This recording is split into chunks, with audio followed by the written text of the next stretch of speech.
Salam yoldaşlar, hər vaxtınız xeyir olsun. Mən Bakı Peşəkarlar Akademiyasının fiziki tərbiyə üzrə təlimçisi Emin Sultanzadə. Bugün sizə gördüyünüz kimi sürət güc hərəkə qabiliyyəti mövzusunu izah edəcəm və ümid edirəm ki, bu mövzu izahı sizə faydalı olacaq. Başlayaq. Sürət güc. Sürət güc tərifinə baxsaq, mümkün qədər qısa vaxt ərzində maksimum qüvvə təzahür etdirmək qabiliyyətidir. Yəni, bir işi görürüksə, həmin işdə güc tələb olunursa və onu minimum qısa vaxt ərzində eləyiriksə, bu sürət gücdür.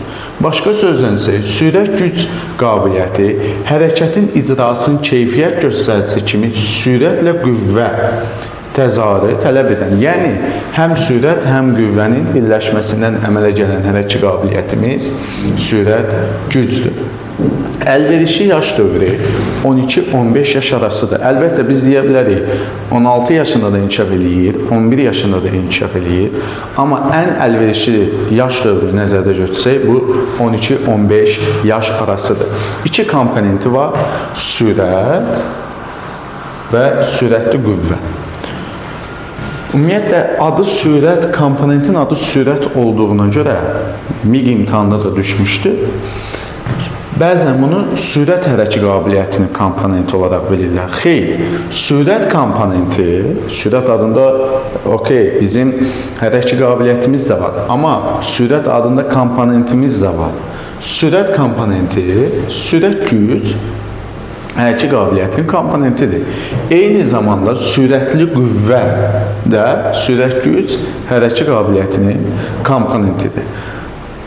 Biz ümumiyyətlə sürət güc hərəkə qabiliyyətinin inkişafından danışırıqsa, sürət hərəkə qabiliyyətində olan kimi komponentlərlə yox, ətraf əzələləri ilə, necə ki, qüvvədə də bunun haqda zamanla məlumat verəcəyik, qüvvədə olduğu kimi ətraflar üzrə inkişaf elətdiririk. Və iki ətraf üzərində şagirdlərdə sürət güc hərəkə qabiliyyətini inkişaf etdirə bilərik. Yuxarı ətraf deyəndə nə nəzərdə tutulur? Bizim yuxarı ətraflarımız. Aşağı ətraf, yəni sinə, qol, çiyin. Amma aşağı ətraflar deyəndə çanaqdan aşağı, yəni ayaqlarımız nəzərdə tutulur. Aşağı ətraflarda sürət gücü inkişaf etdirməsi dedikdə sırayiş, hoppanma, tullanma hərəkətlərinin hər biri bura daxildir. Amma unutmamalıyıq ki, biz hər zaman tullanma görsək, bu sürət gücdür deyə bir anlayışda olmamalıyıq. Çünki çeviçi hərəkə qabiliyyətində, məsələn, orada da bir söz var ki, tullanaraq nişanlanmış yerə dəqiq enmə. Bu, çeviçi hərəkə qabiliyyətidir. Çünki orada bir dəqiq enmə var. Baxmayaraq ki, orada da tullanma var. Və yaxud çeviçi hərəkə qabiliyyətində desək ki, kürəkçə üzərində irəliyə yuvarlanıb, el arasında onu donmalıqlaşmaq da deyirik. İrəliyə yuvarlanıb, hündürlüyə hoppanmaq, bu da çeviçi hərəkə qabiliyyətidir. Amma baxaq,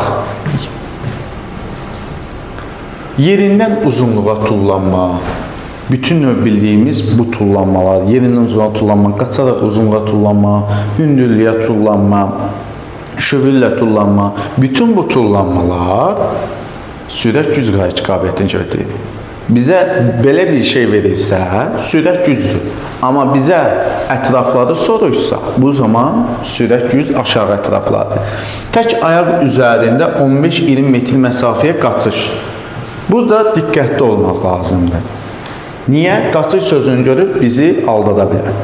Belə ki, əgər biz sürət hərəkə qabiliyyətində desək, əgər biz tək ayaq üzərində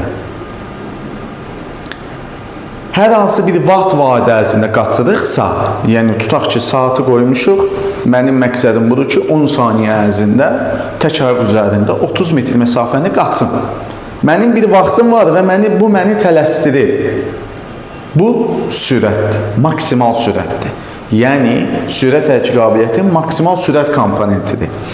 Amma desək ki, tək ayaq üzərində, cüt, tək, fərqi yoxdur, tək ayaq üzərində qarşımıza təsəvvür eləyək ki, nişanlanmış yerlər var. Hər bir nişana toxmaqla toxunmaqla qaçırıqsa vaxt vaxtı ərzində bu da sürət hərəkət qabiliyyətidir, amma bu hərəkətin icra tezliyi komponentidir. Sürət güclə isə tək ayaq üzərində 15-20 metr məsafəyə qaçış nəzərdə tutulmuşdur. Yəni burada vaxtdan söhbət getmir. Sadəcə baxın, tək ayaq üzərində qaçıraq. Bu qaydada. Məni heç nə tələsdirmir. Ancaq sürət hərəkət qabiliyyəti vaxt qoymuşam. 10 saniyə 30 metr. Maksimum qaçıram ki, bu sürət hərəkət qabiliyyətidir. Ancaq sadə şəkildə tək ayaq üzərində, sağ və ya sol ayaq üzərində fərqi yoxdur. 15-20 metr məsafə qaçırıqsa, bu sürət güc hərəkət qabiliyyətidir. Gəlirik növbəti gimnastik ipi ilə sıraş hərəkətləri. Gimnastik ipində biz buna rus dilində skaqalka da deyirik. Mən sizə indi göstərəcəm. Burada da bizi bəzi şeylər çaşdıra bilər. Əgər biz gimnastika ipi ilə prigilka, skaqalka da deyilir, ediriksə, mən sizə bunu göstərmək istəyirəm.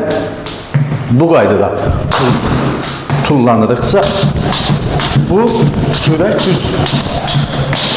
Bu sürət gücdür. Amma biz 10, 30, 50 sayda. Amma biz təsəvvür eləyək ki, bir 5 dəqiqə bu ilə 10 dəqiqə tullanacaq və yaxud bir 400-500 dəfə biz tullanacaq, artıq bizə sürət gücü yox, dözümlülük lazımdır. Yəni, gimnastik ipi ilə çox saylı tullanmaları deyilsə, bu dözümlülük hərəkət qabiliyyətidir. Amma sadə şəkil, gimnastik ilə sıraş hərəkətləri deyilsə, bu aşağı ətraflarda sürət güc hərəkət qabiliyyəti inkişaf etdirilir. Və ya gimnastik ipi ilə deyilsə ki, məsələn, bir dəfə, 2 dəfə tullanmalar, bu isə çeviklik hərəkət qabiliyyətidir. Buna görə bu mənada da diqqətli olmalıyıq. Gəlirik növbəti, tək və cüt ayaqla müxtəlif maniyələr üzərindən, tək və cüt ayaqla müxtəlif maniyələr üzərindən sıraş çəkilsək, müəyyən məsafəni qət etmir. Qabağımızda bir maniyə var, maniyəni keçdik. Əgər müəyyən məsafəni, qısa məsafəni qət eləyiriksə, bu sürət güc hərəkət qabiliyyətidir. Bundan başqa, hündürdən tullanıb dərhal hündürlüyə və ya uzunluğa tullanmaq, yerindən 2 ayağın təkanı ilə hündürlüyə tullanmaq, bütün növ sıraş hərəkətlər və tullanma istiqamətli hərəkətlər, amma yenə də burada deyirik ki, diqqətli olmalıyıq və digər mövzularında, çeviklikdə və ya digər hərəkət qabiliyyəti nizamında bunu daha da için açacaq. Burada diqqətli olmalıyıq.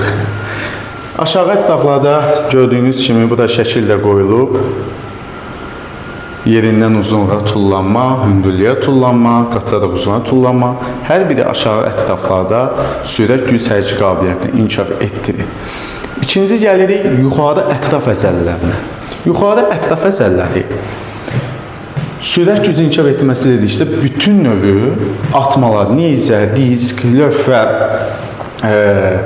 çəkic atma, bütün bunlar lövhə atma ilə disk atma deməkdir. Bütün bu atmalar da yuxarı ətraf əzələlərini inkişaf etdirir.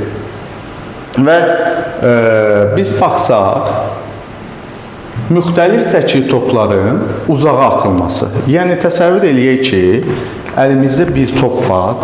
Bunu bacardığımız qədər biz uzağa atırıqsa, bu sürət gücüdür. Və yaxud doldurulmuş topların itələnməsi, atılması.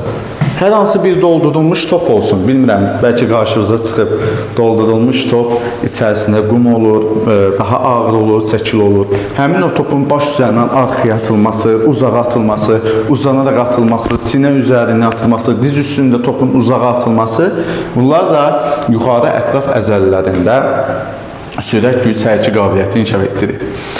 Eyni zamanda uzanaraq dayaqdan 2024-cü il müəyyən işə qəbul imtahan sualına düşmüş, uzanaraq dayaqda hər iki əlin təkanı ilə dayaqdan ayrılmaq, əlləri bir-birinə vurmaq. Bilmirəm, bəlkə də bu hərəkəti görmüsünüz, jim vəziyyətində uzanaraq dayaqdan, hər iki əlin təkənlə dayaqdan ayrılmaq, əlləri bir-birinə vurmaq. Bu yuxarı ətraflarda sürət güc hərəkət qabiliyyətini inkişaf etdirir. Bəzi şəxslər qüvvə deyə bilir, amma bu sürət güc hərəkət qabiliyyətidir. Siz buradan da şəkillərdən də görə bilərsiniz. Müxtəlif çəki topların uzağa atılması sürət güc hərəkət qabiliyyətini inkişaf etdirir. Burada bir şey yaddan çıxartmaq olmaz. Yuxarı ətraflarda deyirik ki, müxtəlif çəkili topların uzağa atılması, baş üzərindən arxaya atılması sürət gücdür. Amma bu bizi sevişi ilə çaşdıra bilər. Əgər bir yerdə hədəf varsa, biz həmin o topu hədəfə atmaq istəyiriksə, bu sürət güc yox, sevişlidir. Məsələn, təsəvvür eləyək ki, mənim əlimdə olan bu topu mənim qabağımda boş sahədir və bacardığım qədər uzağa atmaq istəyirəmsə, bu sürət gücdür. Amma təsəvvür eləyək ki, mən bir neçə metr olsun, bir vedirə qoymuşam ora və məqsədim budur ki, bu topu o vedirənin içinə düşsün, içinə salın. Burada bir dəqiqliyi var. Bu sevinclidir. Ümid edirəm, bu izahdan da faydalana biləcəksiniz. Burada da eyni zamanda qiymətləndirilmə zamanı 150 qram tenis topunun atılmasını görürsünüz. Atmalar da eyni zamanda bu qayda. Həmçinin tipli topun atılması, tenis topun atılması sürət güc hərəkət qabiliyyətini inkişaf etdirir. Diqqətiniz üçün çox sağ olun. Ümid edirəm sizin üçün bu izah faydalı oldu. Növbəti mövzularda görüşənədək. Sağ olun, hələlik.